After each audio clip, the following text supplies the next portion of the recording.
Gikahadlukang Delta variant sa COVID-19 nakasulod na sa Region 11. Apan ang duha ka kaso sa rehiyon fully recovered na.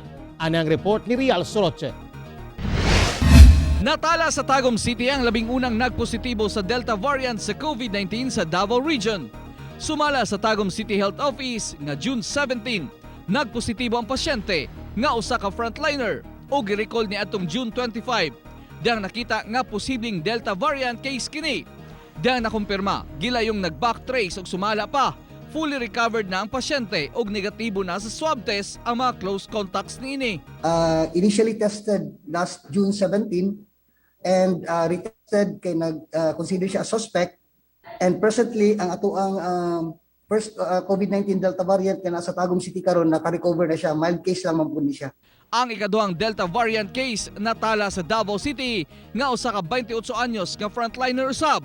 Mild case ang mga pasyente, kinsa na-expose kuno sa co-worker. Fully recovered na siya ug nakahuman na sa iyang quarantine ug na-swab na usab ang 15 ka tawo nga na-expose niya ug napailalom sa quarantine. So the patient had been symptomatic since June 23. Mild lang po because of the nasal congestion and body pain.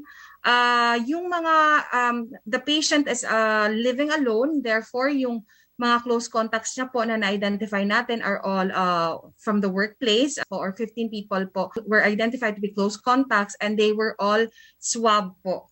Matod sa UP National Institute of Health, ang Delta variant mo ang pinakapaspas nga makatakod nga strain sa COVID-19. Itong Delta up to 8 people po pwede niyang i-infect, and those 8 can each infect another 8. Kaya nakikita po natin yung sa India, nakikita natin sa Indonesia, ang bilis-bilis po talaga. Hugot nga kooperasyon o koordinasyon ang ipangayo sa DOH sa katawhan aron makontrol ang sitwasyon. We need layer of protection against Delta variant, and it has been said many times that strict adherence to our minimum public health standards coupled with vaccination against COVID-19 will help us win this race.